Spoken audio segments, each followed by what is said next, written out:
नवीन वर्षाच्या सर्वांना शुभेच्छा आणि सर्वांना नमस्कार माझा. येतोय ना ऐकायला आवाज? हो मॅडम. हो मॅडम, हो व्यवस्थित येतोय. येतोय. अच्छा. हो हो नमस्ते मॅडम. अं, आज आता 7 तारखेपासून म्हणजे मंगळवारपासून मंगळवार ते गुरुवार असे 2 दिवस क्लास असेल. नक्षत्र वरून कुंडली कशी सोडवायची, कुंडली वाचन वेगवेगळ्या पद्धतीने कुंडल्या सोडवायच्या असतात त्या घेणार आहे. आणि विषय पण तुम्ही द्याल ते आणि किंवा माझ्याकडे ज्या कुंडल्या आलेल्या असतात त्या कुंडल्यांचं डिस्कशन होईल. आणि सराव वर्ग म्हणून आहे हा. आणि 600 रुपये फी आहे, 10 लेक्चरचे रेकॉर्डिंग उपलब्ध आहे. तर ज्यांना ऍडमिशन घ्यायचं असेल त्यांनी या. दुसरं बेसिक क्लास पण सुरू करत आहे. तर बेसिकचं शनिवारी असेल क्लास, 7:30 वाजताच असणार बेसिकचा. आणि शनिवार किंवा शनिवार रविवार असं 2 दिवस पण ठेवेन मी. तर त्याची फी आहे 10 लेक्चरची 700 रुपये. तर ज्यांना कोणाला नाव नोंदवायचं असेल त्याचं इंट्रोडक्शन लेक्चर मी शनिवारी घेईन बेसिकचं. तर जे इंटरेस्टेड आहेत त्यांनी माझ्याशी संपर्क करा. ठीक आहे.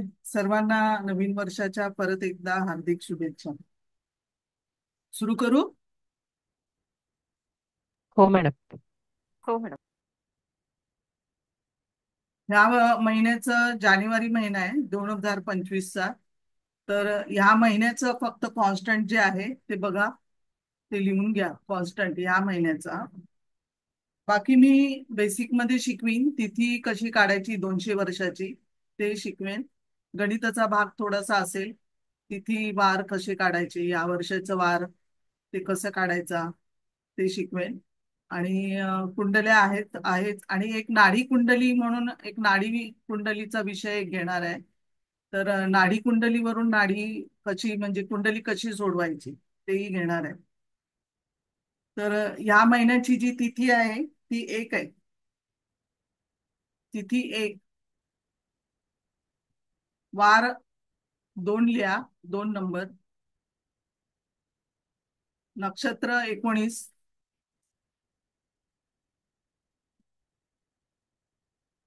आणि योग आहे पहिले 15 दिवस 12, नंतरचे 15 दिवस 13. परत एकदा बघा, तिथीला 1, वाराला 2, नक्षत्राला 19, योग पहिले 15 दिवसला 12, नंतरच्या 15 दिवसाला 13. आता 10 जानेवारी जर तिथी बघायची असेल 10 जानेवारीची, तर तारीख 10 आहे. तर तिथी बघायची असेल तर 10 + 1 11, तर एकादशी आहे त्या दिवशी.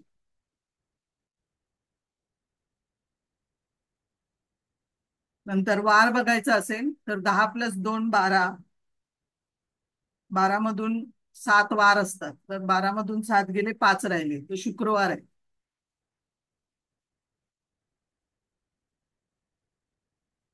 नक्षत्र बघायचं असेल तर 10 + 19 29, 29 मधून 27 गेले 3, तर कृतिका नक्षत्र आहे. मॅडम 29 पासून 2 गेले, 7 गेले. हा, 2 राहिले. भरणी येईल भरणी. 2 राहिले तर कृतिका किंवा भरणी, 2 मध्ये कृतिका भरणी. संध्याकाळचा टाकला तर कृतिका येईल. त्याच दिवशीला जे जे जी वेळ टाकाल तसा आहे पद्धतीने. नंतर योग, योग 10 + 12, पहिले 15 दिवस आहे म्हणून. तर 22वा योग आहे, तो शुभ शुभ योग आहे.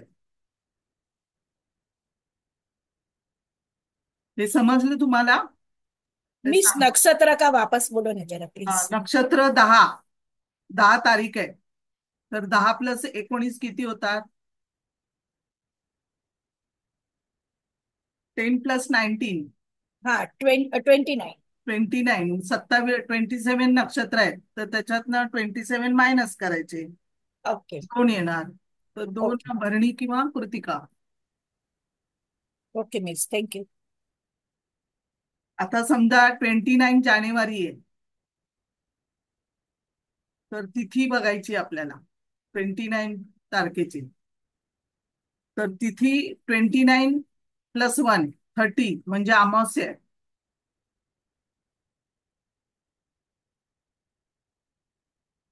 आणि वारला 29+2 31.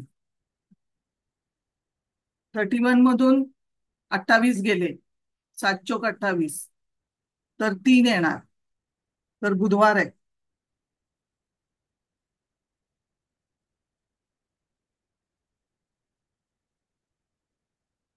बरोबर,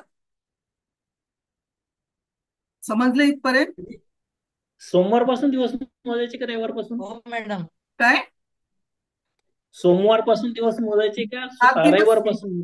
रविवारचा 0, रविवार, सोमवार, रविवार, सोमवार, सोमवारचा 1, मंगळवारचा 2, बुधवारचे 3, गुरुवारचे 4, शुक्रवारचा 5, शनिवारचा 7 आणि 0 रविवारचा. तर हे 3 आले तर बुधवार आहे. नक्षत्र त्या दिवशीचं 29 डेट आहे, तर +19 किती होता? 48. 48 मधून 27 घालवा. 21. मग उत्तराषाढ आहे. 20 पूर्वाषाढा, उत्तराषाढा.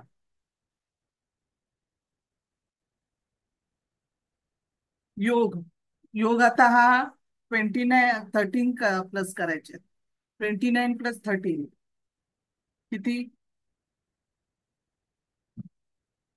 42. 42. 42. 42 मधून 27 घालवा. 15. सिद्धी योग आहे. समजलं काय हे? समजलं मॅडम. आता ही आजची कुंडली आहे. आता ह्याच्यामध्ये बघायचं आहे की रवी आणि शुक्रामध्ये डिफरन्स किती आहे.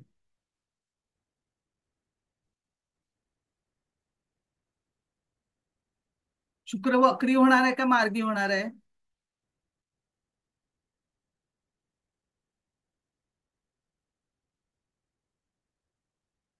वक्री होणार आहे.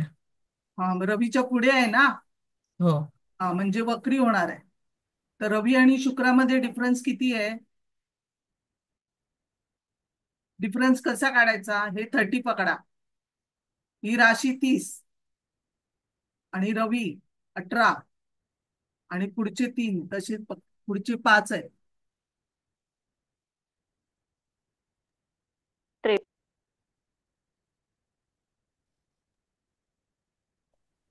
43. 47. हा 18 आहे ना मॅडम? रवी 18 हा आणि हा 30 आणि हे हा. शुक्राचे 5. 18 म्हणजे ते 12 राहिले, म्हणजे म्हणजे 45 झाले. आणि हा एकच आहे ना शुक्र? नाही, 5 आहे. 5 आहे. मग बरोबर 47. म्हणजे 47 अंशाचा डिफरन्स झाला. हा मॅक्झिमम डिफरन्स आहे. आता शुक्र पाठी येणार. बरोबर जेव्हा मॅक्झिमम डिफरन्स असतो ना रवी आणि शुक्राचा, तर बरोबर 2 महिन्यांनी शुक्र हा वक्री होणार.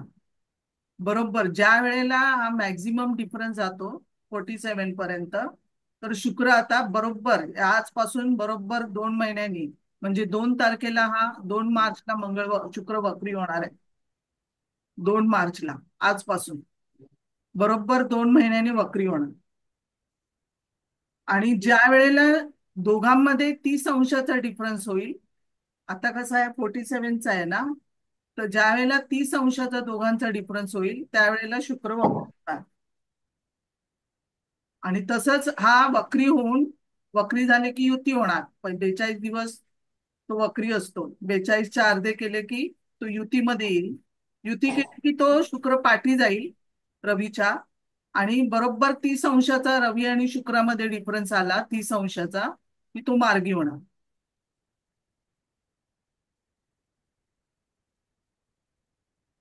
मग 13 एप्रिलला तो दोघांमध्ये 30 अंशाचा डिफरन्स होईल, त्यावेळेला मार्ग येईल 13 एप्रिलला. हे एवढं समजलं का? हो मॅडम.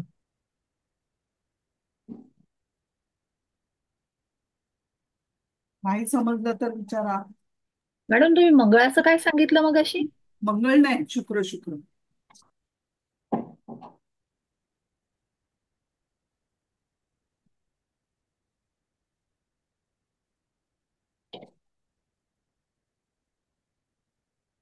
हे समजलं ना? हो हो समजलं. हो मॅडम. समजलं.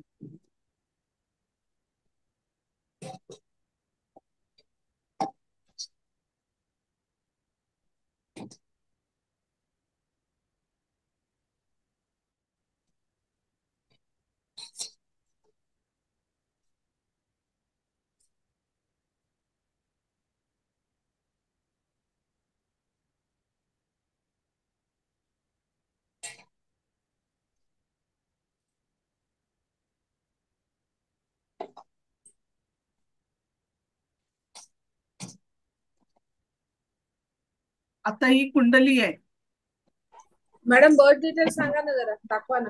तेच मला बघायचंय. आता ही कुंडली आहे, याच्यावरून आपल्याला बर्थ डेट काढायची आहे. तर कशी काढता येईल काय? ही फक्त तुमच्याकडे कुंडली आहे. आता तुम्हाला तारीख आणि वर्ष काढायचं आहे, तर कसं काढाल?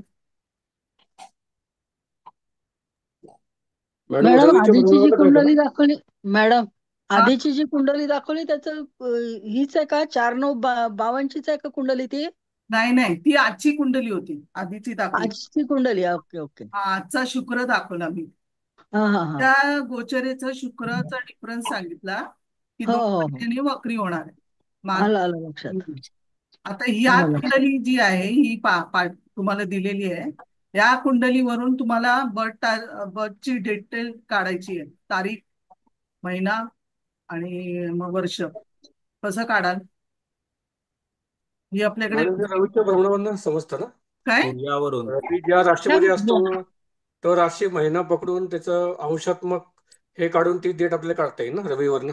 रवी -3 हा, डेट काढता येईल. वर्ष कसं काढणार? वर्ष काढायचं. मॅडम तुम्ही महिना तर रवी कोणत्या राशीत आहे हे पाहून काढू शकतो ना हा, आपण. हो. ऑगस्ट शनी महिना आणि आहे, गुरु, ऑगस्ट महिना शनी आहे. बघायचा कुठे? ऑगस्टचा जन्म असेल ना मॅडम? हो ऑगस्ट आहे. ऑगस्ट महिन्यात. प्ल्युटोचं मॅडम तुम्ही डिटेल्स दिलात त्या प्ल्युटोवरून काढता येईल. बरोबर. कोण बोललाय? मी पूजा. बरोबर आहे. आता बघा, फक्त प्ल्युटोवरून आपल्याला डेट काढू शकतो. प्ल्युटोवरून, शनीवरून, एक गुरुवरून आणि एक राहूवरून पण काढू शकतो. राहूवरून. तर आता इथे आपल्याला प्ल्युटोवरून काढायचं आहे. तर प्ल्युटो हा कर्केचा आहे.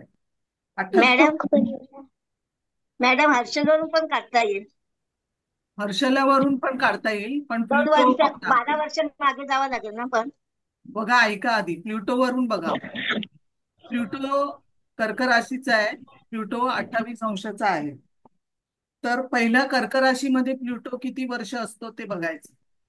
तर तुम्हाला दिलेलं आहे सगळं प्ल्युटोचा चार्ट. तर 1934 ते 1953 मध्ये, एवढ्या वर्षात 1934 पासून 1953 यामध्ये कर्क राशीचा प्ल्युटो होता, म्हणजे 19 वर्ष होता. हे पहिला आधी आपल्याला ही रेंज कळली आपल्याला की ह्याच रेंजमध्ये ह्याचा जन्म असणार. 1934 ते 1953 या रेंजमध्ये या व्यक्तीचा जन्म असणार. तर ही रेंज एकदा कळली तर 1934 ते 1953 19 वर्ष होतात. तर वर्षाला प्ल्युटो 30 अंश जातो. तर 1 वर्षाला किती? तर 30 डिवायडेड बाय 19 करा, किती होतात? मॅडम रिपीट कर.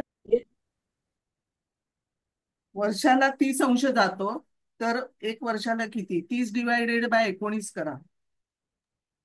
19 वर्षाला 30 ना. हा, 1.57. 30 1.57 578 हा 57. हा आता 1.57 आले. तर आता प्लुटो 29 अंशाचा आहे, तर 29 डिवायडेड बाय 1.57 करा.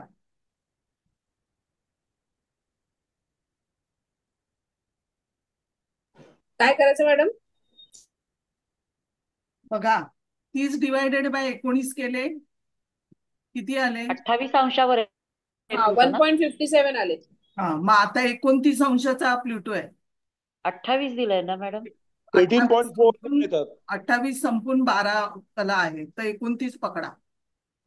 18.47 तर 18 वर्ष, तर 29 डिवायडेड बाय 1.57 करा, तर किती येतात? 18.47 हा 18.47 18 वर्ष. हा 18 येतात.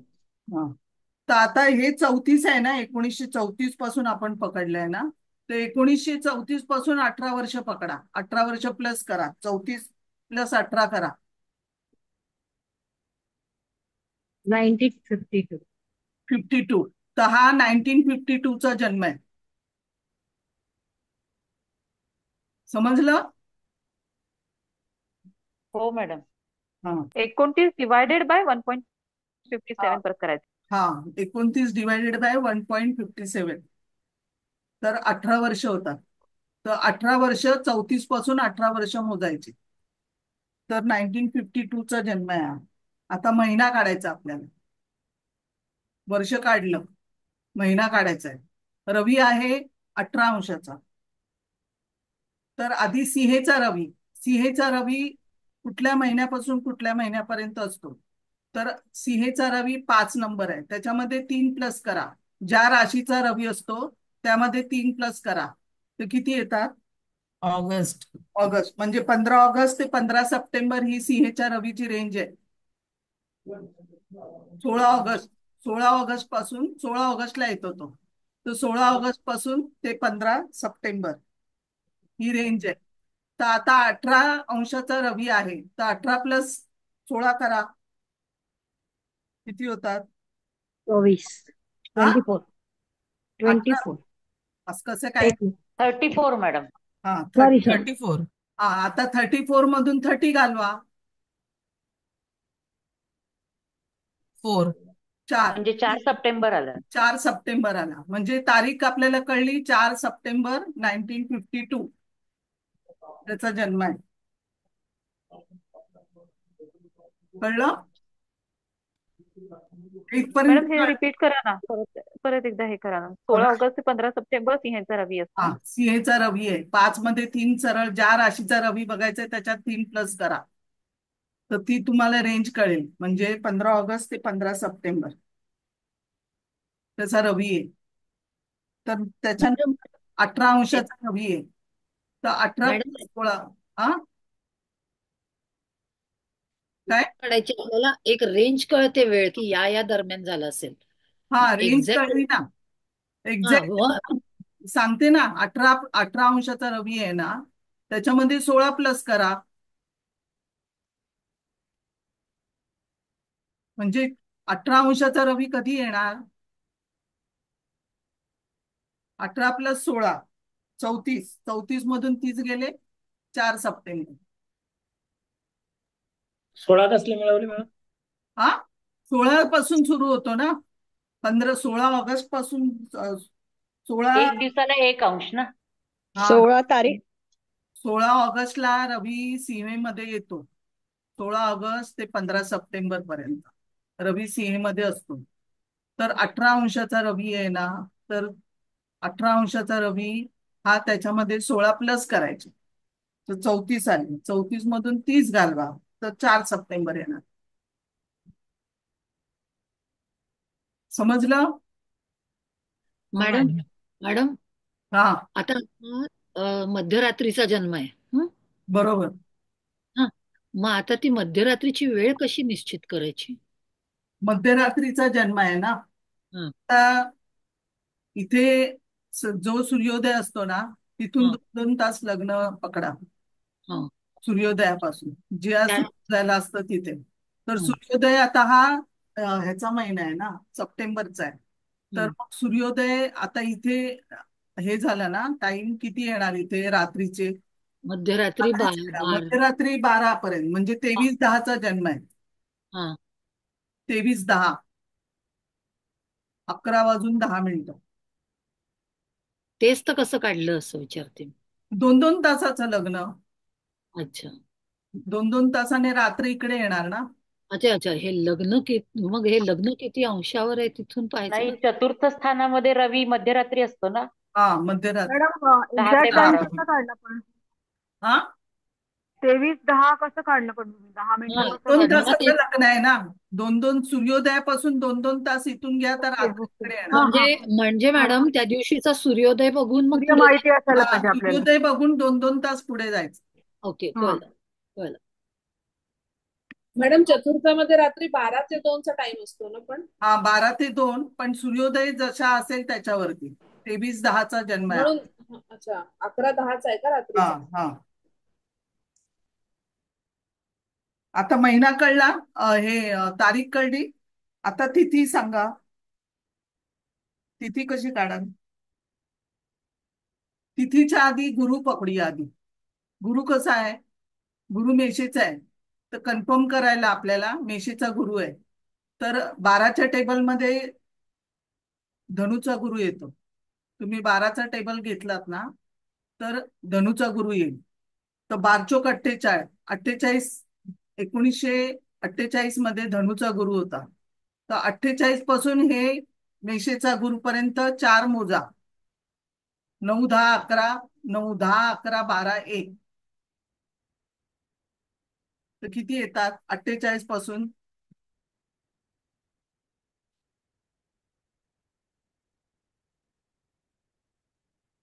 समजलं नाही?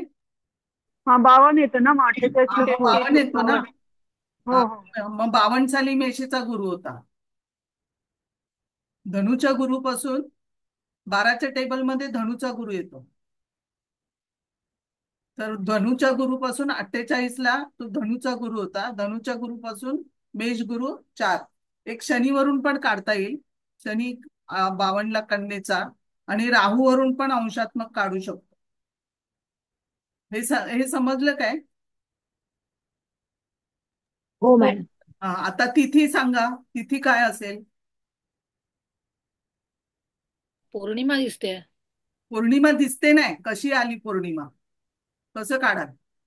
रवी आणि चंद्र समोरासमोर आहेत म्हणून पौर्णिमा. कसं नाही, गणिताने कसं 180 काढा? डिस्टन्स असतं ना मॅडम? हा, 180 डिग्री. आता रवी आणि चंद्राचा डिफरन्स किती आहे?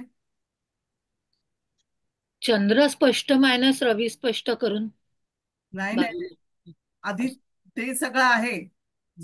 ते सगळं आहे. फक्त सांगा 180 रवी आणि मधनं चंद्रामधला एकशे डिफरन्स बघा. 71. 172 अंशाचा डिफरन्स आहे. 71 रवी आणि चंद्राचा 172 अंशाचा डिफरन्स आहे. त्याच्यामध्ये 12 डिवाइड करा, किती होतात?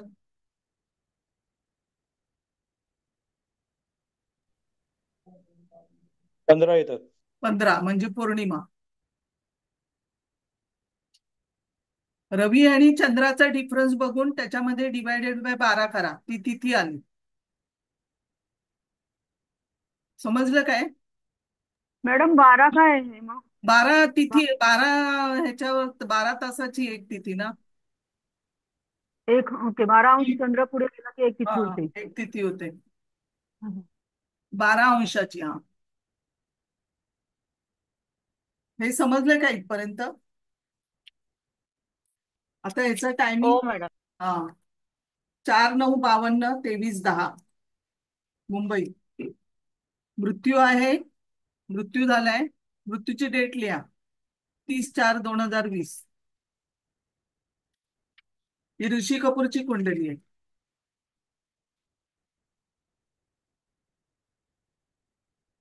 मृत्यूचं पुन्हा सांगा मॅडम.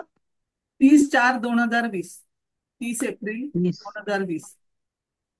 मॅडम हे 68 गुरुचं टेबल असं आधी दिलेलं आहे का तुम्ही आधीच्या कधीच्या क्लासमध्ये? घेतलं नव्हतं ना. गुरुचं सांगितलेलं मी 12च्या टेबलमध्ये गुरुचं बघा म्हणून. तुम्ही मॅडम नव्हता सर त्याच्या मी आधी. नसेल, मी नाही. हा, मी जॉईन हा करायच्या आधी घेतलं. सगळं घेतलेलं आहे. हे जेवढं आता शिकवलंय ना, ते सगळं घेतलेलं आहे. पण मॅडम आम्हाला कुठे मज्जावळी बघायला नाहीये मिळेल मॅडम आता? हा, हा गुरुचा टेबल मज्जावळी नाहीये, प्लुटोचा पण नाहीये. प्लुटोचं नाही आहे. नाही मज्जळ नाहीये हे टेबल, गुरुचाही नाही प्लुटोचाही नाही. अच्छा, मग कुठे बघायला मिळेल मॅडम आता आम्हाला? नाही मी प्लुटोचं देते तुम्हाला, प्लुटोचं परत शिकवेन. चालेल. माझ्याकडे पण नाही मॅडम टेबल. हा, या वेळेला देते. प्लुटोचे पूर्ण सगळं सांगितलेलं आहे, पण हे आधी गुरुचं पण द्या झालेलं आहे, ना मॅडम. तुमच्या यायच्या आधी असेल. हा आधी असेल. गुरुचं पण द्या मॅडम. हा बरं, हर्षल शिकवलाय, नेपच्यून शिकवलाय, सगळं शिकवलेलं आहे, सगळं नाही झालंय. मॅडम, आम्ही नव्हतो. आम्ही जॉईन मॅडम आम्ही करायच्या नव्हतो आधीच मॅडम. झालेलं. परत परत घेईन, परत घेईन. हा आमच्या जवळ नव्हतं हे, नाहीये म्हणजे. ठीक आहे, परत घेईन. हम्म. आता 30/4/2020 चा मृत्यू आहे. हा, आता लग्न वृषभ आहे. लग्न वृषभ आहे, ते 30° ते 60°चा भाग आहे. हा, या राशीची व्याप्ती 30° ते 60° आहे. मॅडम एक डाऊट होता गुरुबद्दल. गुरु 1948 तुम्ही सांगितलं सॅजिटेरियस म्हणजे धनुमध्ये, हा, तर मग मेष म्हणजे 5वी येते ना नाही धनु नाही, पासून पकडलं तर? धनु पासून पुढची मोजा, 10 पासून मोजा. 10, अच्छा, 11, 12 1. Okay okay. धनुमध्ये त्या वर्षी होता ना, मग 10 हा हा, पासून मोजा. ओके, हा, थँक्यू. आता 30 ते 60 या राशीची व्याप्ती आहे. ह्याच्यामध्ये व्याप्ती काढायला तुम्हाला सरळ सरळ 11 मध्ये 3 मल्टिप्लाय करायचे. समजा आता कुंभरास आहे, तर कुंभरास मध्ये 3 मल्टिप्लाय करा, तर तेवढी 311 त्रिक किती होतात? 330. मग तिथे ती व्याप्ती तेवढी येते, त्या डिग्री म्हणजे त्याची डिग्री त्या कुंभेची. तसं आता 30 दुने 60, मग 60° व्याप्ती आहे वृषभेची, 30 ते 60. असं तुम्ही व्याप्ती सगळ्या ग्रहांची राशीची काढू शकता. हे सगळं बेसिक आहे ऍक्च्युली आहे. आता यामध्ये कृतिकाचे 3 चरण येतात, रोहिणीचे 4 चरण येतात आणि मृगचे 2 चरण येतात. वृषभ ही पृथ्वी तत्वाची रास आहे, स्थिर तत्व आहे, स्त्री राशी आहे. तिचा स्वामी शुक्र आहे. शुक्र म्हणजे कलेचीच आहे राशी, आणि हा माणूस व्यक्ती पण ऋषी कपूरची कलेचीच कुंडली आहे ही. तर शुक्र हा सौंदर्यवान कलावंत ग्रह आहे. आणि या राशीचं जर चिन्ह बघितलं तर बोध, चिन्ह बघितलं तर बैल आहे. तर चैनी आहे, विलासी वृत्ती आहे, कलाप्रेमी आहे, आधुनिक फॅशनची आवड आहे, जे शुक्राचे गुण आहेत सगळे याच्यामध्ये असतात. नंतर पृथ्वी तत्वाची रास असल्यामुळे ऐहिक उन्नती आहे, ऐहिक उन्नती करण्याकडे कल आहे याचा. स्वतःच्या सुरक्षतेला जास्त ही लोक प्राधान्य देतात. त्यामुळे तर्क करणं, अर्थ लावणं, ठरलेल्या चौकटीत राहून काम करणं, हे पृथ्वी तत्वाचं काम आहे. व्यवहारी वृत्ती. तसंच रजोगुणी पण रास आहे. मग आपण जे काही अन्न खातो ती कालपुरुषाच्या कुंडलीनुसार 2nd हाऊस मध्ये येते. मग आपण जे काही अन्न खातो त्याच्याशी पृथ्वी तत्वाचा संबंध आहे. म्हणजे पृथ्वीवर जर एक दाणा पेरला की अनेक दाणे तिथे निर्माण होतात. म्हणून पृथ्वी तत्वामध्ये व्यवसाय करणं, पृथ्वी तत्व असेल तर कॅल्क्युलेटिव्ह, व्यावसायिक अशा या राशी आहेत. म्हणजे या तत्वाचा उद्देश काय आहे, तर वाढ करणं, उत्कर्ष करणं, आणि उत्कर्षाकडे जास्त कल असतो. त्यामुळे रजोगुणी. आपण मुखाने अन्न खातो म्हणून दुसऱ्या स्थानात वृषभ रास आहे. आणि पचवण्याचे काम जे आहे ती दुसरी पृथ्वी तत्वाची जी रास आहे ती कन्या, तिच्याकडे येते, म्हणून ती षष्ठात येते. आणि 10वी जी आहे ती मकर, ती कर्माची रास आहे.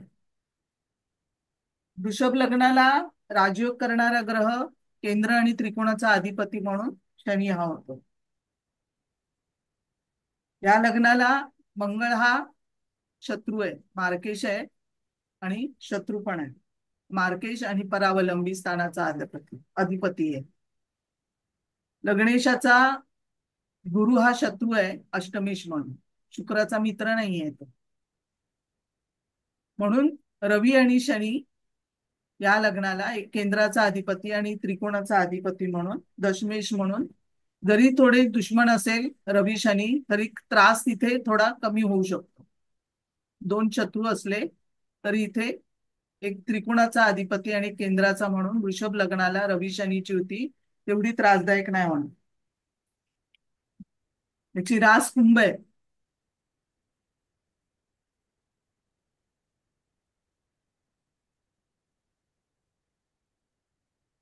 लग्न बिंदू जो आलाय तो कृतिकाचं चतुर्थ चरण आहे.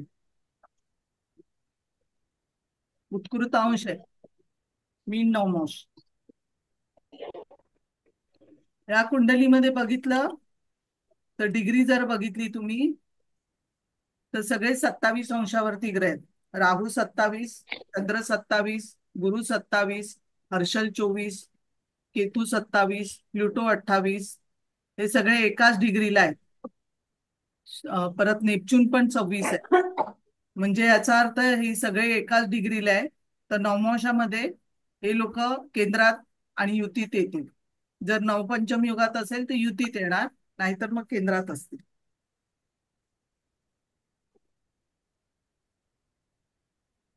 लग्नावर मंगळाची दृष्टी आहे.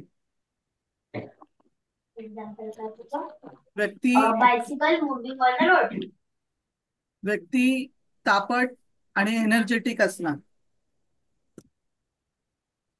लग्नेशच शुक्र पंचमात आहे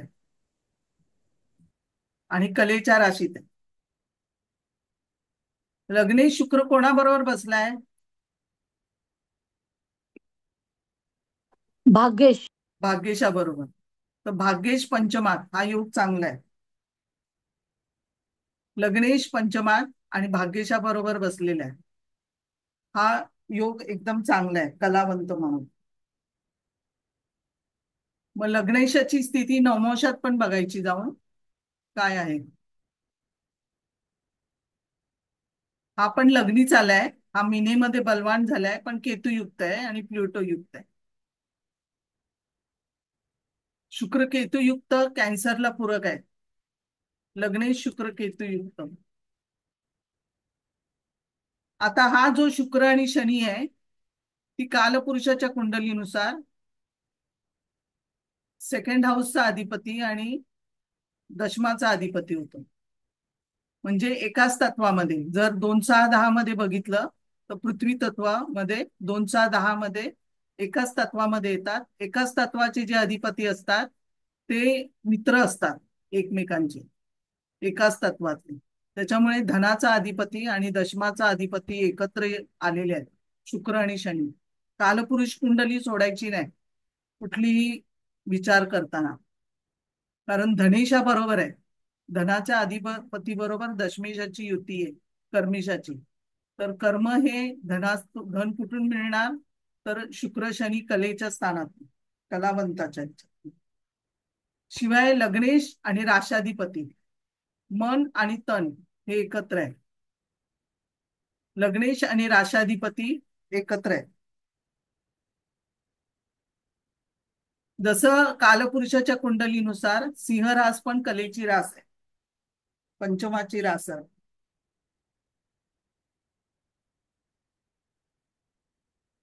त्याच्यामुळे ही पण कलेची रास असल्यामुळे जो चंद्राचा पंचमेश आहे, चंद्रकुंडलीचा पंचमेश कोण झाला? बुध. चंद्रकुंडलीचा पंचमेश बुध हा पण सिंह राशीत आला, रवी युक्त आला. रवी बलवान आहे.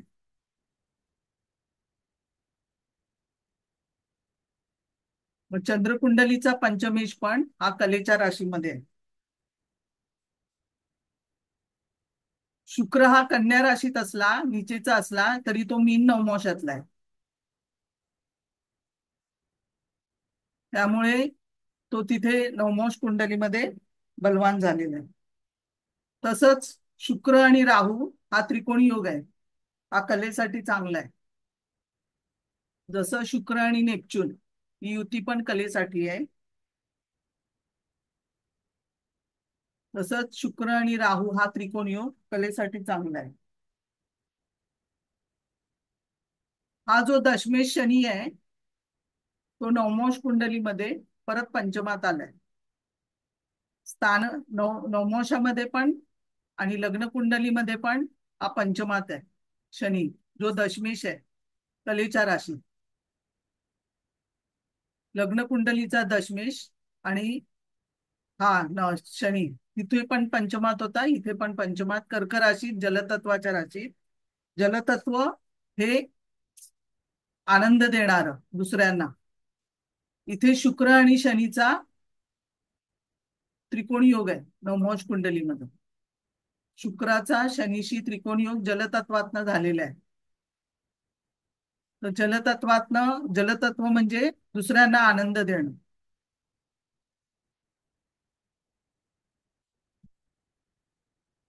शुक्र हा पुष्कर नवमाशातला आहे, गुरु धनुचा पुष्कर नवमाशातला आहे, हर्षल पण पुष्कर नवमाशातला आहे.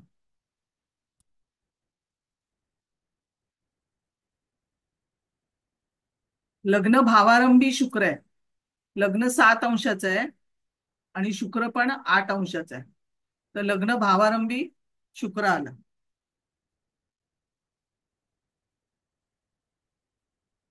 तसंच चंद्राच्या दशमात मंगळ हा रुचक योग झाला. चंद्राच्या दशमात मंगळ रुचक योग आहे. रवी गुरुचा त्रिकोणी योग आहे, तसंच बुध गुरुचा पण त्रिकोणी योग आहे. ही स्थिती चांगली आहे. रवी गुरु त्रिकोणी योग, बुध गुरु एकाच तत्वामध्ये अग्नितत्व. आता ह्या अष्टमेश गुरुची दृष्टी रवीवर आहे. लग्ने शुक्र नवमोशात केतू युक्त आहे. शिवाय हा गुरु जो आहे तो राहू आणि केतूच्या डॉट कंजंक्शनच्या केंद्रयोगात आहे. 27°27 डॉट कंजंक्शन मध्ये आहे. हे कंजंक्शनचे ग्रह परिणाम करणार. मग गुरु बघायचा. आता गुरुकडे लक्ष द्या. गुरु हा 15 अंशाच्या वरती आहे. जर 15 अंशाच्या वर गुरु असेल तर मेष राशीचा गुरु आहे, तर ह्याच्यामध्ये 8+ करायचे. 8 नी 1 किती होतात? 9. तर सप्टेंबरला हा गुरु वक्री होणार. ह्याचा जन्म आहे सप्टेंबरचा. हा इथे गुरु वक्री दिसत नाहीये.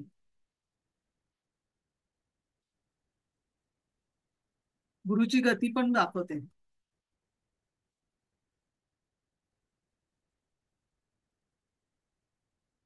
गुरु हा शून्य कल स्तंभी आहे. गुरु पूर्ण स्तंभी आहे. तर गुरु हा स्तंभी आहे, अष्टमेश आहे आणि 10 सप्टेंबरला वक्री झालेला आहे. ज्या राशीमध्ये असतो त्याच्यामध्ये 15 अंशाच्या वर असेल तर 8+ करायचे, खाली असेल तर 7+ करायचे. तर 8+ केले तर 9 सप्टेंबर मध्ये वक्री झालेला आहे. तर 10 तारखेला वक्री झाला. याचा जन्म आहे 4चा, म्हणजे स्तंभी आहे. आता ह्याला ब्लड कॅन्सर होता.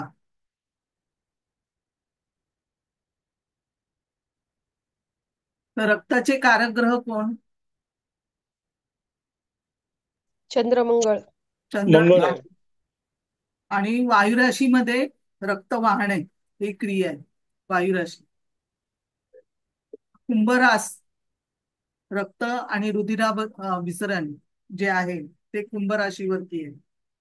रक्त दूषित होणं आणि रक्ताला ऑक्सिजन बरोबर न मिळणं याचा संबंध कुंभ राशीकडे.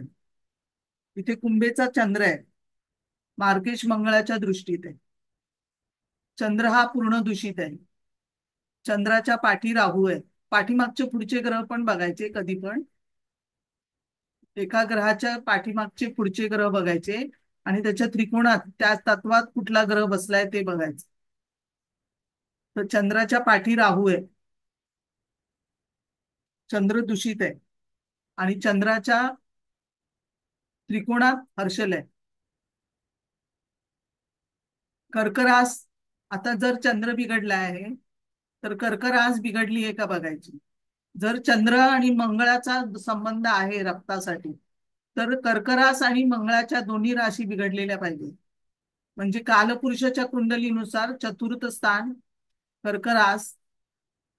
आजार शोधायला ते स्थान, चतुर्थ स्थान कालपुरुषाच्या कुंडलीनुसार कर्क रास, चंद्राची आणि मंगळाची दोन्ही दूषित झालेले पाहिजे. तर इथे कर्क रास पूर्ण दूषित आहे. आश्लेषा नक्षत्र हे जलतत्वाचं नक्षत्र आहे आणि आश्लेषामध्ये 2 ग्रह आहेत. एक केतू आहे आणि प्लुटो आहे आश्लेषा चतुर्थ चरणात. ही दोन्ही केतू आणि प्लुटो हा एकदम कंजंक्शन मध्ये आहे, केतू आणि प्लुटो.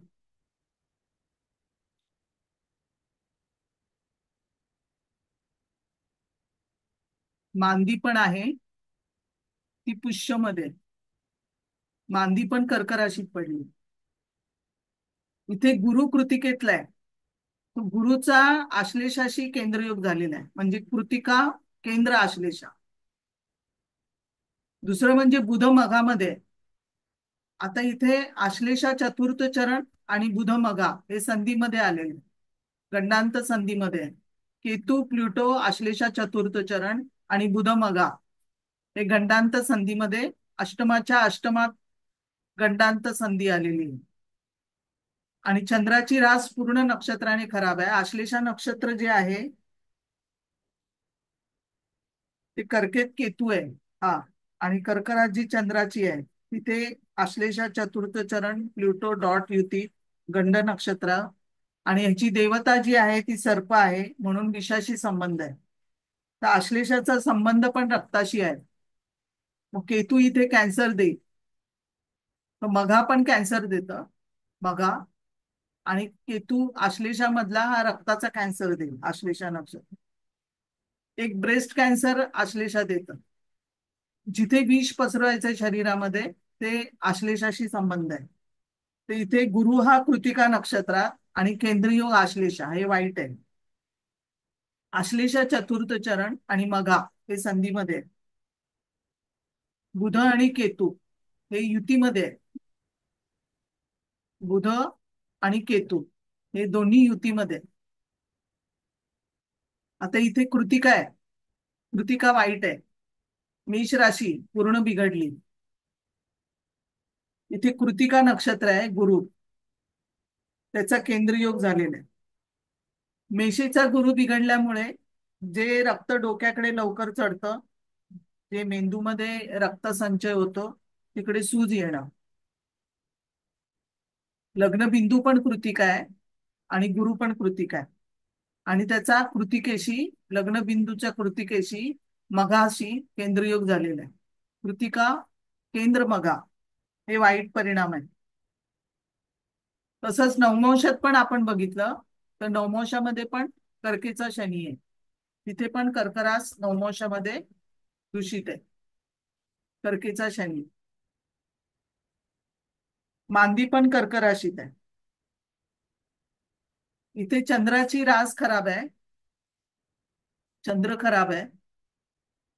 नंतर मंगळ खराब आहे, वृश्चिकेचा मंगळ आहे, शनीच्या दृष्टीत आहे, शनीची दृष्टी त्याच्यावर पडली आहे, आणि इथे कृतिका नक्षत्र आहे.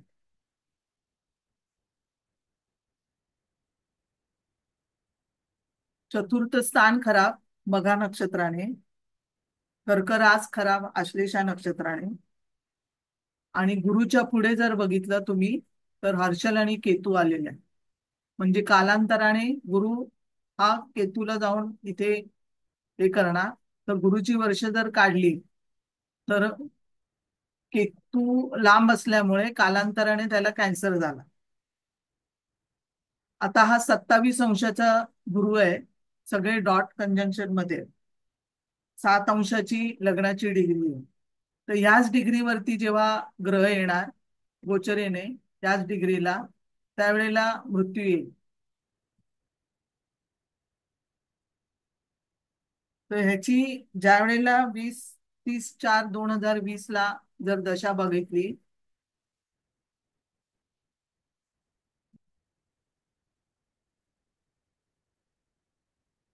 शुक्रामध्ये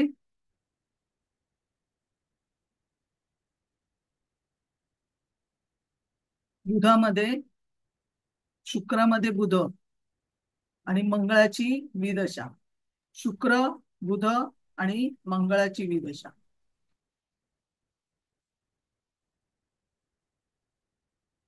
बुध मघा नक्षत्रात आहे. शुक्राची दशा वृषभ लग्नाला चांगली जात नाही, षष्टेश म्हणून. जर शुक्र बिघडला असेल तर प्रॉब्लेम करेल. इथे नवमांशामध्ये शुक्र केतुयुक्त झालेला आहे. तर इथे शुक्र हा षष्टेश म्हणून षष्टेशाची दशा आणि बुध हा मार्केशाची दशा, मंगळ पण मार्केश, 2 मार्केशांची बुधाची अंतर्दशा बुध मगामध्ये आणि मंगळाची विदशा. मंगळ हा मार्केश म्हणून त्या दशा तिथे मृत्यूला कारणीभूत ठरल्या. तर आता तुम्ही इथपर्यंत समजली काय? तर मग मी गोचर सांगते. हो मॅडम. हो मॅडम. परत एकदा बघा. मॅडम, हा, शुक्र केतू लग्नामध्ये युतीत असलं तरी कॅन्सर देतो का? लग्नेश म्हणून याने शुक्र केतू नाही देणार. गुरु केतू, गुरु शनी हे कॅन्सरला पूरक आहे आणि नक्षत्राप्रमाणे चालणार. जर तुम्ही नुसती शुक्र केतू युती म्हणाल, नक्षत्र चांगलं असेल तर ओके. हा, मघा नक्षत्र ही केतूची नक्षत्र जरा कॅन्सरला पूरक आहेत. ओके.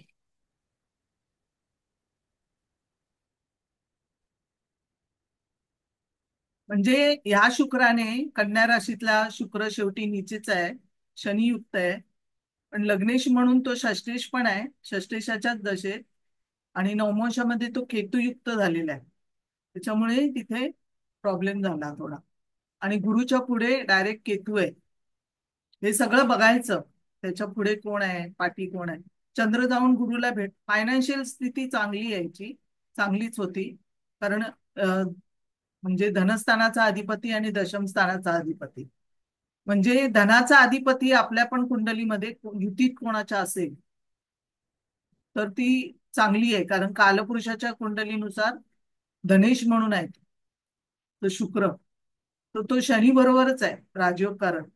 तर तिथे आणि त्याची या धनेशाची लाभेशावर म्हणून बुध शुक्र युती असेल तर ती चांगली जाते. बुध शुक्र युती फायनान्शियल कंडिशन चांगली असते. तसंच तृतीय स्थानाचा अधिपती बुध हा ज्या आपल्या ह्याच्याबरोबर असेल तिथे कम्युनिकेशन चांगलं असतं. कारण इथे आपण कम्युनिकेशनचं स्थान बोलू, तृतीय स्थान. मग बुध कोणाच्या युतीत असेल त्याप्रमाणे तिथे कम्युनिकेशन, म्हणजे कालपुरुषाची कुंडली डोक्यात ठेवून जे राशी आहेत ज्या त्याप्रमाणे हे करायचं. आता कर्क रास ही चंद्राची रास आहे, चतुर्थाची रास आहे. आणि तिथे चंद्र पण बघायचा. चंद्र आणि मंगळ इथे दोन्ही बिघडलेले आहेत शनीच्या दृष्टीने. मंगळ तर इथे म्हणून. आणि कुंभ आणि ऑपोजिटची रास जी आहे मघा नक्षत्र जे चतुर्थात पडले ते वाईट आहे. पण फायनान्शियल कंडिशनचा आता हा मंगळ आता इथे मॅरिड लाईफला त्यांचे डिवोर्स बरेचदा होता राहिलेले आहेत. त्याच्यामुळे डिवोर्स झालेला नाही आहे, पण खूप हा तापट होता खूप. त्याच्यामुळे मंगळाची दृष्टी आणि मेन म्हणजे कृतिका लग्न बिंदू. कृतिकावाले खूप अग्नीचं नक्षत्र असल्यामुळे खूप हायपर असतात, तापट असतात. लव्ह मॅरेज कशामुळे? पण करिअरसाठी चांगले आहेत. ही ज्या नक्षत्र आहेत ही करिअर ओरिएंटेड नक्षत्र आहेत. ह्यांच्याकडेच सगळं लक्झरी असते आणि ह्यांच्याकडेच सगळा त्रास आहे. पण त्यांची तेवढी ताकद पण असते की सहन करायची सगळं, कारण ही पॉवरफुल नक्षत्र आहे. त्याच्यातून केंद्र प्रतियोग झाले तर आरोग्यासाठी किंवा फायनान्शियल म्हणा किंवा जिथे पडलंय तिथे तो स्थाननाश करेल पहिलं. मॅडम, मंगळ दूषित झालंय म्हणजे शनीची दृष्टी आहे म्हणून? शनीची दृष्टी आली मंगळावर म्हणून दूषित आहे. पण स्वराशीच आहे मंगळ. पण शनीच्या दृष्टीत आला ना तो. अच्छा, ओके. शेवटी शनी मंगळ त्रासदायकच झाले ना ते. मॅडम, हा, लव्ह मॅरेज कशामुळे आता इथे दिसतंय म्हणजे? मेन म्हणजे शुक्रच पंचमात आहे ना. आणि मेन शुक्राची रास आहे, तर लव्ह मॅरेज करणार. हम्म. लग्न कोणाचं आहे? शुक्राचं आहे, आणि तोच चालेल. पंचमात पडलाय, तर प्रेम करणारच ना तो. ओके. पण शुक्र निश्चित ना. चंद्राचं पंचमेश आणि सप्तमेश एकत्र आहे ना मॅडम? हा, शुक्र नीचेच आहे तर काम करणार नाही का? पंचमात आहे तो, कलेच्या स्थानात आहे तो. आणि बुधाच्या मॅडम राशी पंचमेश लग्नात असेल तरी लव्ह मॅरेज होईल का? पंचमेश लग्नात असेल तरी तो हो लव्ह मॅरेज, पण कुठली राशी आहे म्हणजे त्याच्यात? पंचमेश शुक्र असेल आणि तो जर पंचमेश लग्नात शुक्र असेल. आहे आणि तो लग्नात आहे तरी हा. करेल.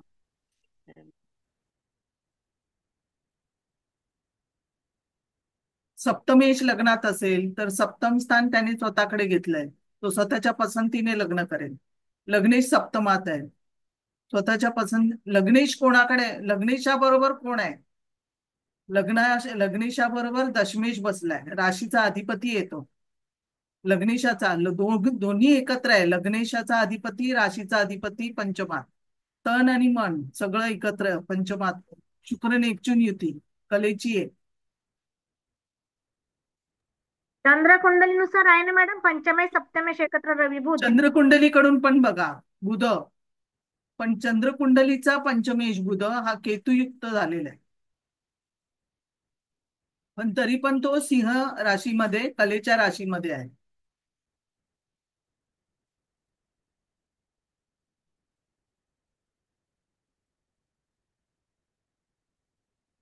गुरुची दृष्टी रवीवर, ती चांगला योग आहे हा. वडिलांसाठी चांगला आहे, त्याच्या जन्मानंतर वडिलांची प्रगती झालेली आहे भरपूर. गुरुची दृष्टी रवीवर, गुरु रवी एकाच तत्वात आहे, ती चांगला योग आहे. हा रुचक योग चांगला आहे. चंद्राच्या कोणतरी रेगा ओढतोय मॅडम. रेगा ओढताय. कोण आहे शुक्र काय नेपच्यून माहिती. कलेची युती आहे, शुक्र राहू सुनीता कले. गोरे. मॅडम एक प्रश्न विचारू? हा, 12व्या स्थानामध्ये पहिल्या राशीमध्ये त्यांचा गुरु आहे. कॅमेरा अरे सुनीता गोरे, त्यांना लक्षात किती येत रेगा नाही. सुनीता मारताय गोरे बापरे. सुनीता सगळी गोरे. कुंडली खराब करून टाकली.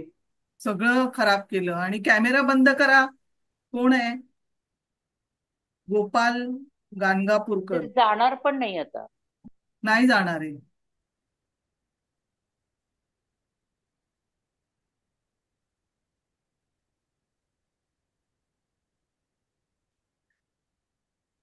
सरांच्या वेळी कोणी रेषा ओढत नाही, बरोबर शिस्तीत वागतात. हा, बघा आता ना, फक्त रेषा ओढल्या जातात फक्त ते या का मला काय क्लासमध्ये. कळत नाही का असं होतं, का असं करतात. नेहमीच होतं मॅडम तुमच्या क्लासमध्ये रेगा सरांनी मॅडम ते ओढणं. करा. चुकून त्यांनी झालं. सॉरी मॅडम, चुकून झालं ते. असं स्क्रीन मोठी करताना झालं सरांच्या मुद्दाम. क्लासमध्ये असं कराल काय? नाही तेव्हा नाही, हे काय बरोबर चुकून कोणीच झालं शिस्तीत नाही मॅडम. ठेवलं वागतात. काही इंटेन्शन नाही मॅडम, चुकून झालंय. एवढं.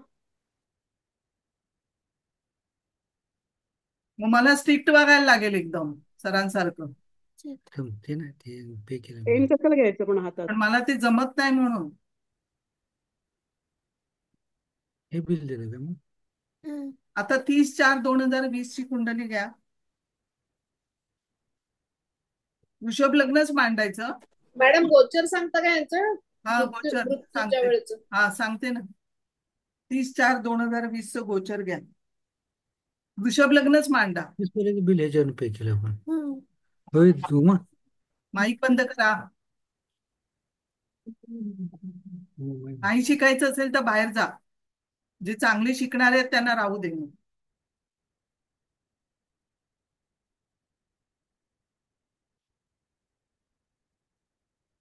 येऊच नका मग, नाही शिकायचं असेल तर.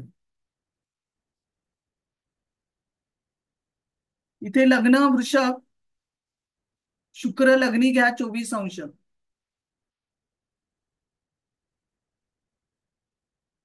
धनस्थानामध्ये राहू घ्या 7°. तृतीय स्थानामध्ये चंद्र 6°.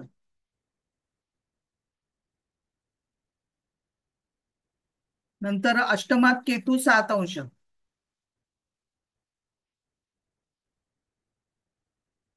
भाग्यामध्ये शनी 7°. मंगळ 27-27 मंगळ. गुरु 2°. आणि प्लुटो 0 अंश, हे सगळे मकरेत होते. नंतर डायरेक्ट व्ययस्थानामध्ये रवी 16 अंश आणि बुध 10 अंश आणि हर्षल पण होता 12 अंश.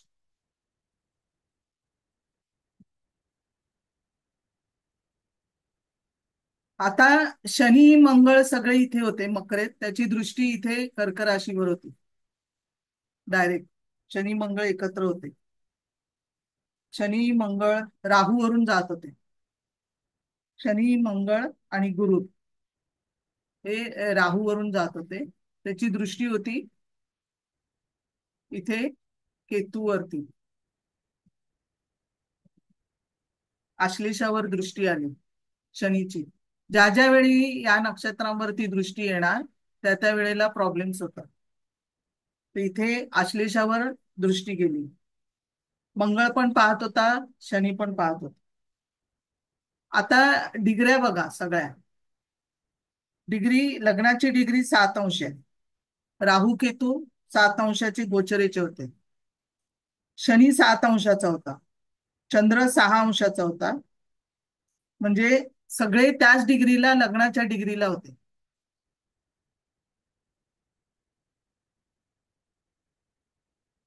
नंतर मंगळ 27 अंशाचा होता. राहू इथे 27 अंशाचा, एकदम राहूवरून मंगळ कंजंक्शन मध्ये जात होता. इथे 27 अंशाचे ग्रह भरपूर आहेत, तर मंगळ इथे 27 अंशाचा आले आणि 7 अंशाचं लग्न आहे. 7 अंशाला रवी होता, शनी होता आणि 27 अंशाला राहूवरून बरोबर मंगळ जात होता. आणि मुख्य म्हणजे केतू जो आहे तो अष्टमातून जात होता 64व्या नवमोशात. म्हणजे 64व्या नवमोशाला खूप महत्व आहे. लग्नाच्या डिग्रीवर ज्या वेळेला ग्रह अष्टमातून जातो, लग्न 7 अंशाचं, केतू 7 अंशाचा होता, लग्नाच्या डिग्रीतनं जात होता अष्टमातून 64व्या नवमोशातनं, त्यावेळेला मृत्यू झाला. दशा शुक्रामध्ये, बुधामध्ये मंगळ विदशा. विदशा स्वामी मंगळ हा राहूवरून चाललाय आणि बुध जो आहे तो मेष राशीमध्ये गुरुवरून जातो व्ययस्थानात. बुध अश्विनी नक्षत्रात होता. बुध आणि हर्षल डॉट युती होती. बुध मार्केश आहे, मंगळ पण मार्केश. इथे अष्टमाच्या अष्टमात गंडांत संधी आहे आणि गोचर शनीची दृष्टी तिथे आली गंडांत संधीवर. त्यावेळेला शनी आणि मंगळ दोन्ही या दृष्टी टाकली. बुध आणि केतू युती आहे आणि बुधाच्या अंतर्दशेत, बुध इथे मघामधला आहे, बुधाच्या अंतर्दशेत मृत्यू झाला.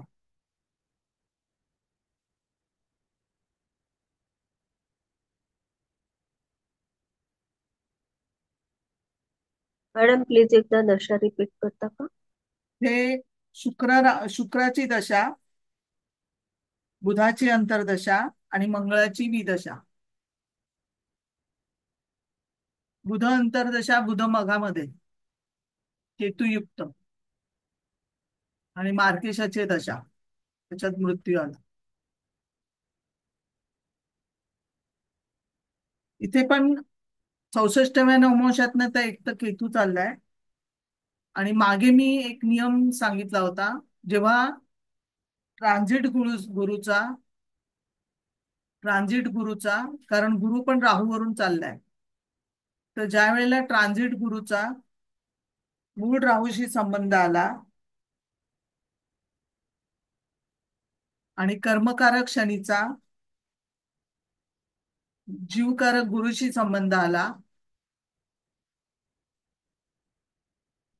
तर मृत्यू येतो. मॅडम परत सांगा, कर्मकारक कोण? शनी. कर्मकारक शनी आणि जीवकारक गुरु यांचा जर संबंध आला ट्रान्झिट राहू केतूचा, ट्रान्झिट राहूवरून केतू जाणं किंवा केतू गुरुवरनं राहू जाणं, केतू जाणं, शनीचा शनी आणि गुरुचा संबंध आला तर मृत्यूशी संबंध आहे.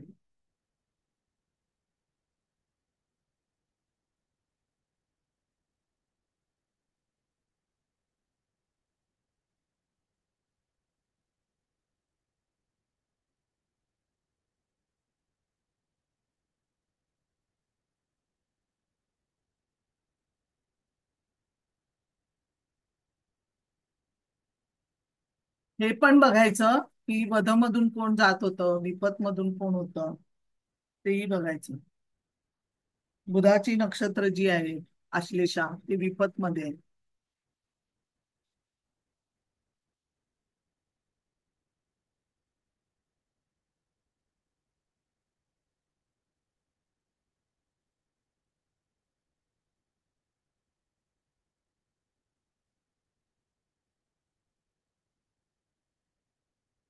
नवमोश कुंडली पण बघा. शुक्र केतू युती, प्लुटो, शुक्र केतू रवी राहू. आता त्रिशांश कुंडली बघा.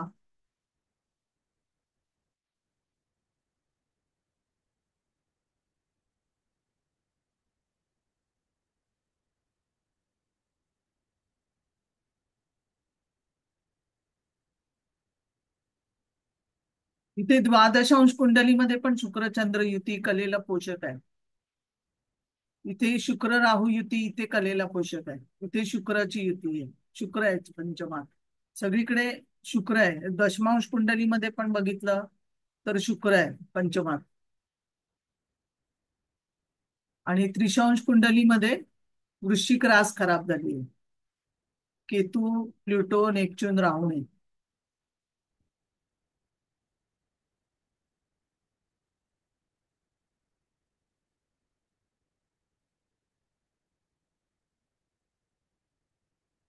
समजलं? हो मॅडम. काही प्रश्न असेल तर विचारा.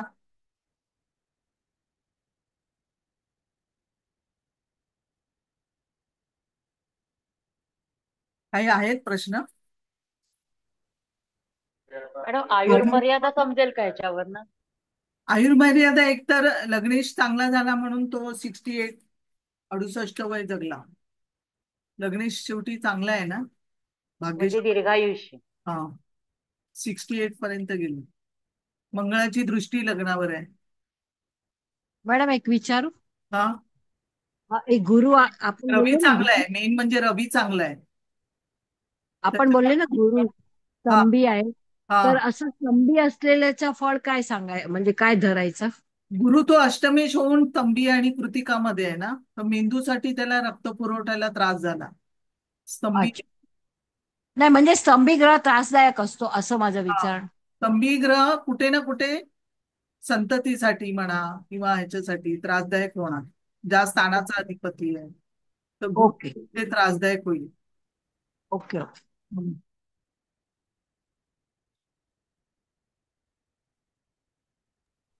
शिक्षणासाठी मग आता मॅडम इथे ते नाही का? भावंडासाठी पण त्रासदायक होईल.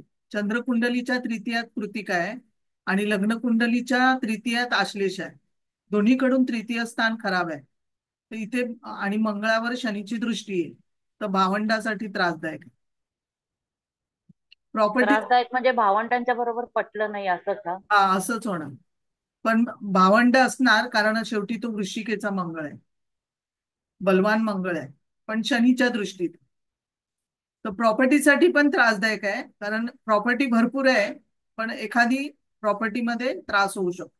कारण इथे चतुर्थ मघा, मग चंद्राकडून पण चतुर्थ बघा, तर तिथे कृतिका बिंदू आलाय चंद्राच्या चतुर्थात, इथे मघा आलाय. मग दोन्हीकडून बघायचं ही नक्षत्र कुठे पडतात, त्याप्रमाणे त्रासदायक होणार. मग कारकग्रह शोधायचा, त्याप्रमाणे कारकग्रहाला त्रासदायक आहे. तर इथे वडिलांना इथे आईसाठी पण त्रासदायक आहे. इथे मघा आहे म्हणून आईला कॅन्सर होऊ शकतो. चतुर्थात मघा आहे. दशमात बुधासारखा ग्रह समजा मघामध्ये असेल, मघा नक्षत्र दशमात, तर वडिलांना पण होऊ शकतो कॅन्सर. म्हणतो रवी वगैरे बघून मग सांगायचं. रवी बलवान झालाय इथे, रवी चांगला आहे, त्याच्यामुळे आयुर्दायाला कुंडली पुढे गेली.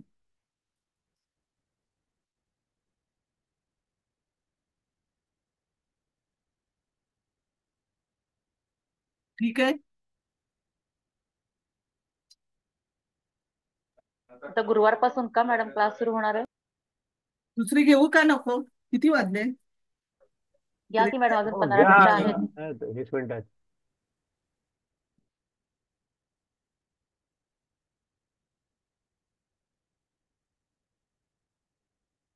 18-12-76,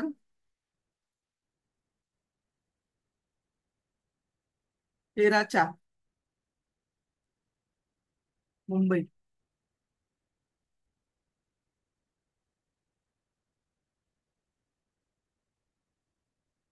मॅडम क्लिअर झालं ना सगळं? मी जस्ट ट्राय केलं. काय ते? ते तर रेघा उमटलेल्या. हो हो अच्छा, झाल्या. Yes, thank you. Thank you thank you. आता इथे मीन लग्न आहे, रास तुळ आहे, रवी मूळ नक्षत्रातलं आहे, गुरु कृतिकेतलं आहे, शनी आश्लेषा, अश्विनी केतू, नेपच्यून आहे, मांदी मूळ चतुर्थ चरण मध्ये. तर कृतिका नक्षत्र धनस्थानातच पडलंय. गुरु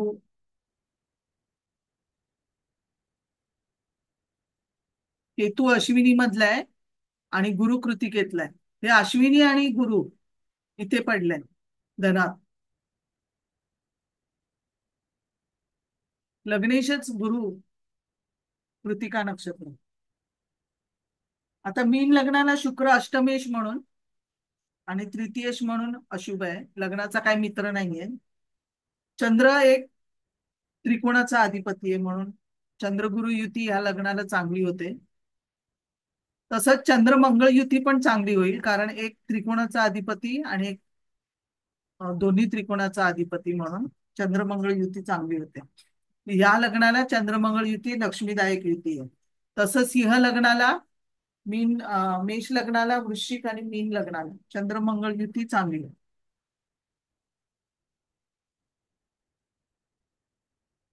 मीन आणि कर्क लग्नाला आणि चंद्रगुरु युती मेष, वृश्चिक, कर्क आणि मीनेला गजकेसरी योगाची फळं देते.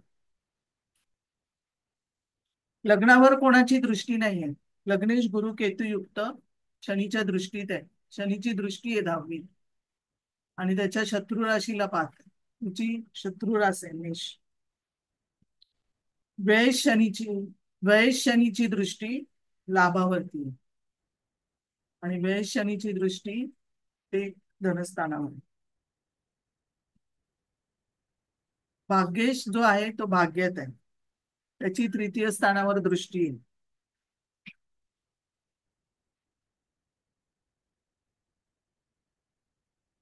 नंतर भाग्येश जो मंगळ आहे त्याची दृष्टी व्ययस्थानावर आहे, त्याच्यामुळे ही परदेशात आहे, युरोपला असते. भाग्येश मंगळाची दृष्टी व्ययस्थानावर. तसंच व्ययेश इथे चंद्रकुंडलीकडून व्ययेश बुध आहे, त्याची दृष्टी भाग्यावर आहे. तृतीय स्थानातून भाग्याला पाहत आहे आणि भाग्येश जो बुध आहे तो पण भाग्याला पाहत आहे, त्यामुळे परदेशात आहे. चतुर्थावरती मंगळाची दृष्टी आहे आणि ती त्याची शत्रू रास. लग्नेश गुरु हा कृतिका या जहाल नक्षत्रात आहे. मीन लग्न आणि लग्नेश जो आहे तो धनु नवमोशातला आहे. मीन लग्न आणि लग्नेश जो आहे तो धनु नवमोशातला आहे. तर हिचं काय असेल करिअर?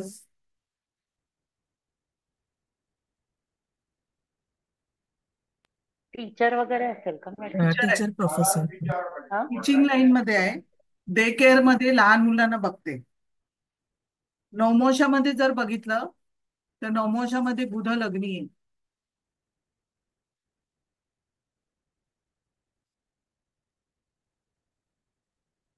बुध लग्नी आहे आणि शुक्राच्या परिवर्तन योगात बुध आहे.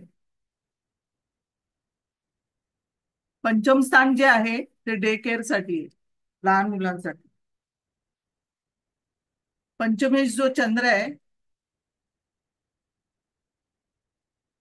त्याची दृष्टी जी आहे ती लग्नेशावरती आहे. पंचमेश चंद्र त्याची दृष्टी लग्नेशावर आहे, म्हणजे पंचमेश आणि लग्नेशाचा संबंध आला. चंद्र अष्टमात आहे, राहू हर्षला बरोबर आहे. चंद्रकुंडलीच्या सप्तमात गुरु केतू आहे, हर्षलाच्या प्रतियोगामध्ये गुरु.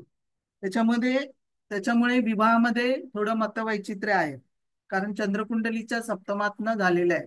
कारण चंद्रकुंडलीच्या सप्तमात हे कृतिका पडलेले आहे. फक्त विवाह मोडला नाही, कारण मूळ लग्न कुंडलीचा बुध हा चांगला आहे, त्याच्यावर कोणाची दृष्टी नाहीये, हे सगळं बघायचं. पण तरी पण चंद्रकुंडलीचं सप्तम तर मतवैचित्र्य राहणार, भांडणं राहणार. गुरुकेतू युती असली तरी डिग्री दूर आहे.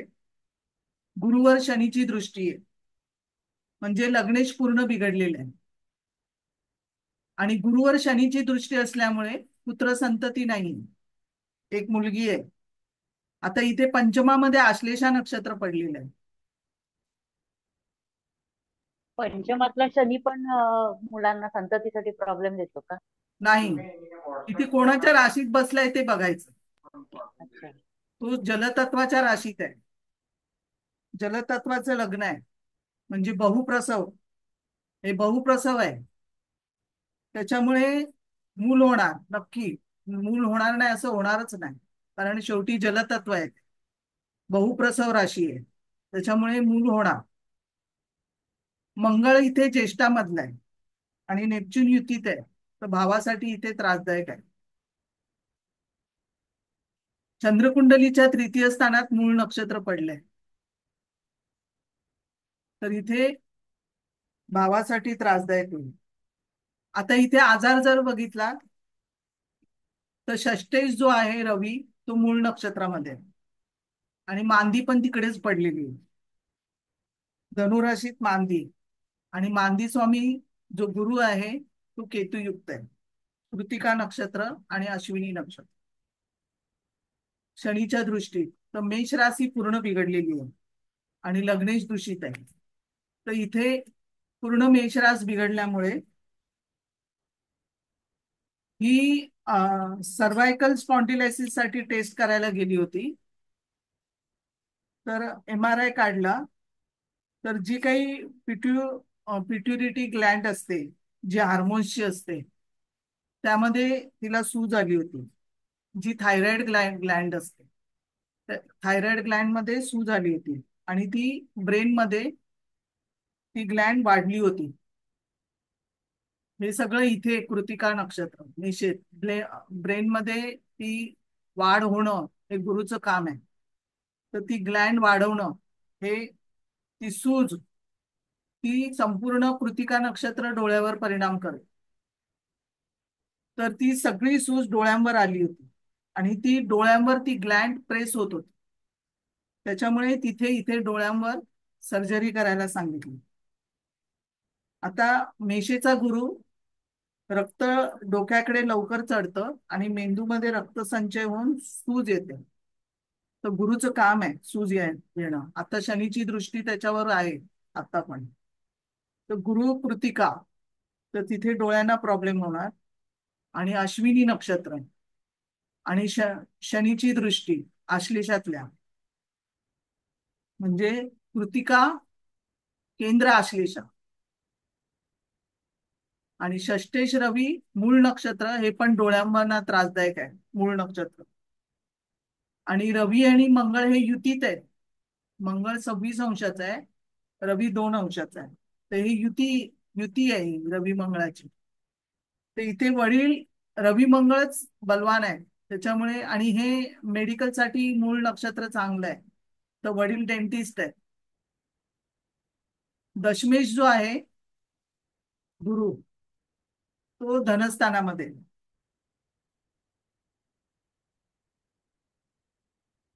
इथे तिला स्लीप डिस्कचा प्रॉब्लेम होता. थायरॉइड जो बॉडीचा जो इम्पॉर्टंट ग्लँड आहे त्याच्यामध्येच तिला प्रॉब्लेम्स होते.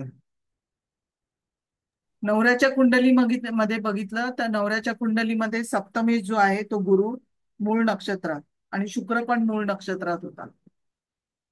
तर इथे शुक्र आणि त्याचा गुरु मूळ नक्षत्र, तर इथे बायकोसाठी त्रासदायक झालं. आता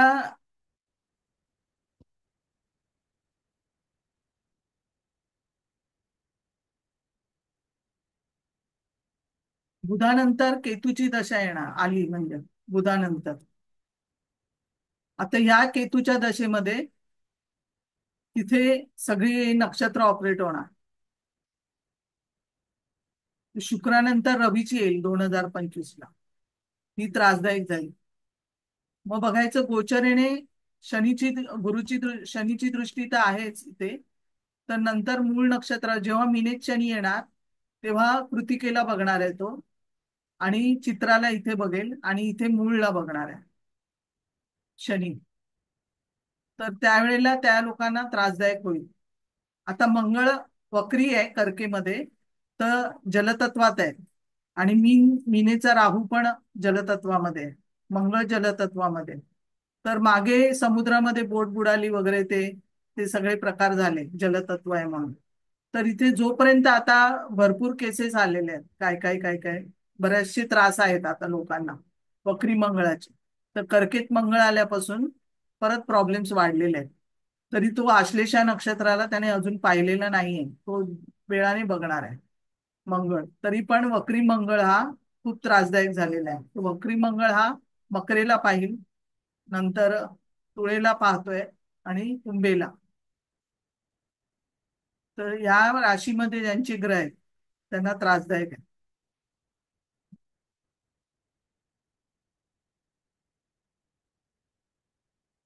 तर इथे त्रासदायक मॅडम, मंगळ त्रासदायक आहे म्हणजे जमिनाचे काम त्रासदायक होणार का? जमिनीची पण, आणि तुमच्या कुंडलीला कुठे लागतं त्याप्रमाणे, तुमच्या कुंडलीला तो मंगळ कसा काम करतोय त्याप्रमाणे. तर तिथे ग्रह असतील तसे. इथे धनुचा बुध आहे. हा धनुचा बुध शत्रू राशीतला आहे. तर हा पण चक्कर येणं, अर्धशक्ती येणं, व्हर्टिगो होणं, मेंदूशी संबंधित, तिथे धनुराशी मेंदूशी संबंधित आहे. तर तिथे धनुराशीचा पण मेंदूशी संबंध आहे. तर इथे धनुचा बुध जर मूळ नक्षत्रामध्ये असेल तर फिट्स येणं, चक्कर येणं, हे सगळं होतं, मेंदूचे प्रॉब्लेम्स येतात. तर हा नक्षत्र तरी चांगलं आहे बुधाला, त्याच्यामुळे तिथे बुध तसा हे नाही झालेला आहे. जिथे नक्षत्र आहे तिथे प्रॉब्लेम्स आहेत.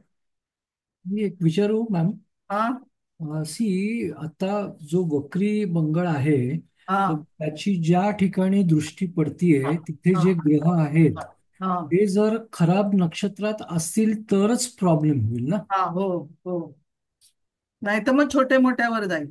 हा हा. हम्म. आता आता शुक्र जो आहे ना, वक्री होणार आहे ना, तो बघा आता जसे जशी त्याची गती कमी कमी होत जाईल तसे दोन कलाकार गेले. आता गती कमी कमी होत गेली ना शुक्राची. तर शुक्र मध्ये वक्री असताना कलाकार लोक जरा जातात.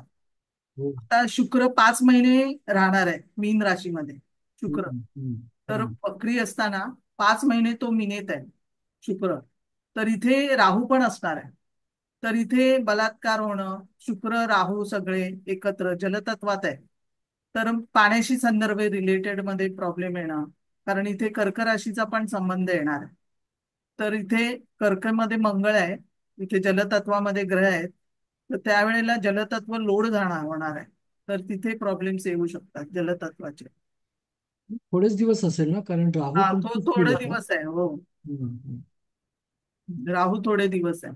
राहू मग जाईल पाटील कुंभेत. तरी फ्लाईटचा एक ऍक्सिडेंट झाला ना, हो हो. तो मंगळ वक्रीमुळे.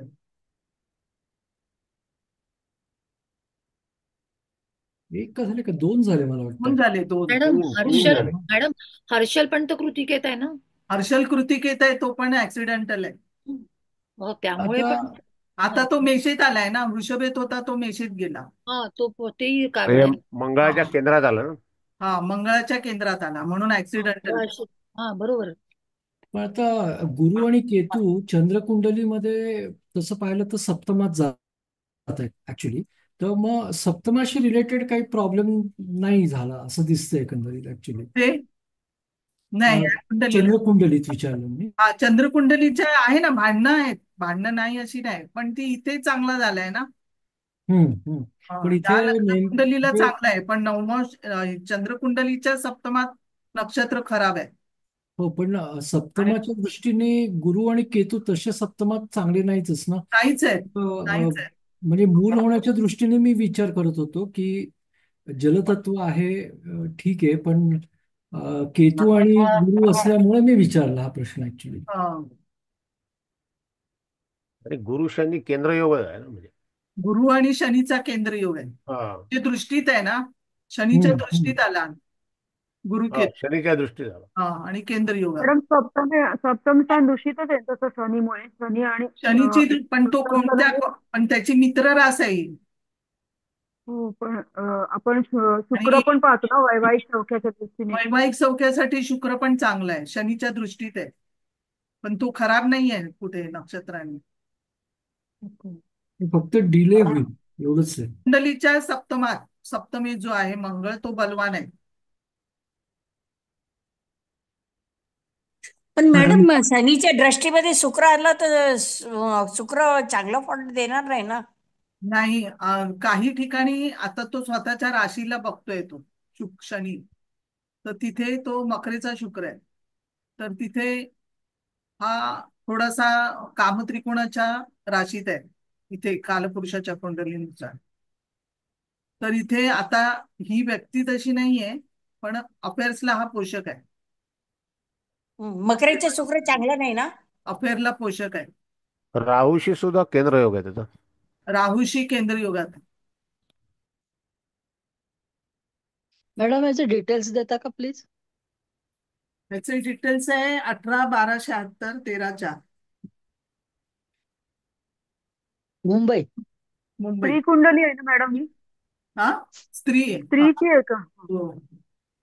मॅडम मकरेचा शुक्र आपण घेतो तेव्हा नक्षत्र आता पण मी पाहायचं. बेसिक मध्ये सगळे ग्रहांचं हे घेईन, सगळे ग्रह. मेषेचा बुध काय करतो, वृषभेचा काय करतो, सगळे बुधापासून सगळी सुरुवात करेन. मग तुम्ही बघा, मग सगळे सगळे ग्रह एक एक राशीमध्ये काय परिणाम करतात ना, ते शिकवेन, कारण तेच हवंय तुम्हाला सगळ्यांना. हो मॅडम चालेल. मला वाटतंय. आणि मॅडम नक्षत्रांचं काय दिलेलं आहे तुम्ही? काहीतरी नक्षत्रांचा पण घेणार आहात ना? तो कुंडली ते आपलाच आहे तो नेहमीप्रमाणे अच्छा, कुंडली. हा हा. नेहमीचा. त्याच्यामध्ये रेग्युलर ज्या कुंडल्या आहेत त्या घेईन, त्याच्यामध्ये नाडी कुंडली घेणार आहे. 7 जानेवारीला चालू होणार आहे. 8 त्याच्यामध्ये जानेवारीला नक्षत्रांविषयी. चालू होईल, मंगळवारी 7:30 वाजता. मॅडम अफेअरसाठी तुम्ही म्हणालात तर मकरेचा शुक्र बघताना असं स्पेसिफिक काही नक्षत्र बघायला हवं का? मकरेचा शुक्र जर बिघडला जास्त मंगळाने वगैरे, तर तो बिघडतो, जरा जास्त बिघडतो. आता हा कामत्रिकोणाच्या राशीत आहे, इथे इथे कालपुरुषाच्या कुंडलीनुसार. पण इथे मकरेचा शुक्र जर बघितला तर दशमाचा अधिपती होतो, तसा चांगला आहे, पण तो इथे कामत्रिकोणाच्या राशीत तेवढा बरोबर नाही. रवीच्या पुढे शुक्र आहे आणि बुध शुक्र आहे, बुधाच्या पुढे शुक्र आहे. लग्नेशच ही तापट व्यक्ती असणार. लग्नेश गुरु कृतिका नक्षत्र, शनीच्या दृष्टीत लग्नेशच बिघडलाय. पण प्रॉपर्टी भरपूर असणार, मंगळाची दृष्टी चतुर्थावर आहे. चंद्राच्या चतुर्थात शुक्र आहे.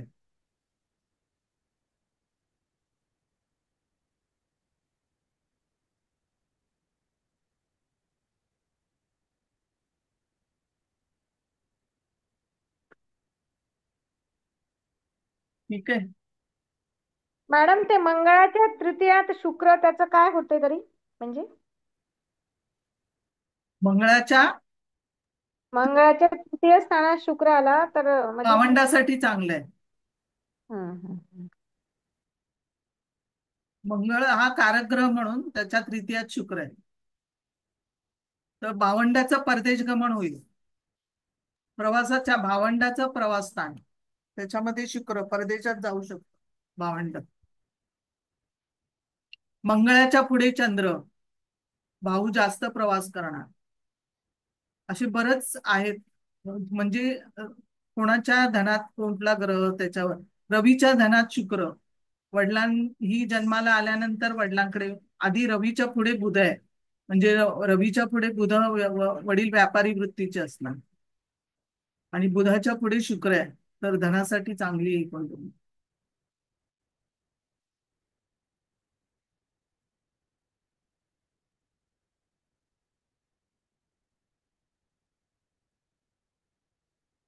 चंद्राच्या धनात मंगळ, चंद्राच्या धनात बलवान मंगळ आहे. पैशासाठी चांगली आहे. आणि चंद्राच्या व्ययात मंगळ असेल तर चंद्राच्या व्ययस्थानामध्ये मंगळ चांगला नाही, पैसे लॉस होणार.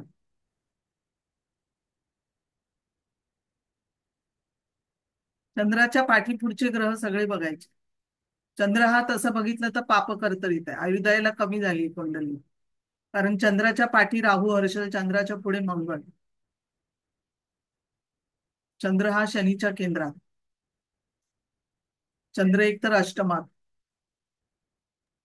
चंद्राच्या पुढे मंगळ त्रासदायक आहे.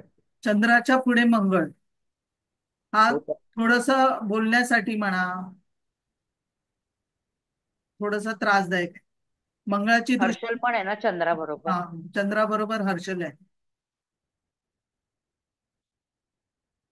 नंतर काय प्रश्न काय होता डिवोर्सचा म्हणजे नाही, हे आजार आजार आहे. मंगळ नेपच्यून पण चांगला नाही म्हणायला मॅडम एकदा तुम्ही. मंगळ नेपच्यून युती स्फोटक आहे, भावंडासाठी चांगली नाही. जिथे बसते तिथे स्फोटक आहे.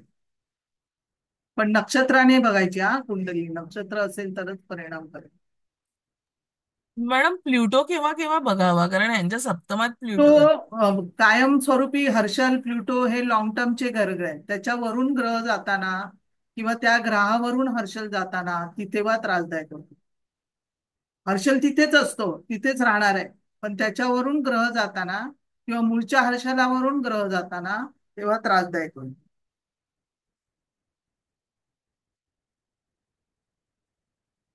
नाहीतर सगळ्यांच्या कुंडलीमध्ये हर्षल असतोच तिकडे 7-7 वर्ष. पण त्या डिग्रीला यायला, त्या डिग्रीच्या त्या अंशावरती वरून जाताना हर्षल जाताना, आता मेषेत हर्षल आहे कृतिका, तर कृतिके ज्यांच्या कुंडलीमध्ये कृतिका नक्षत्र आहे त्याच्यावरून आता हर्षल चाललाय, तर तिथे तो त्रासदायक होणार आहे.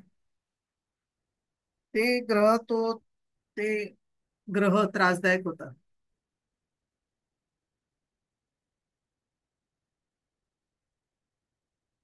ठीक आहे.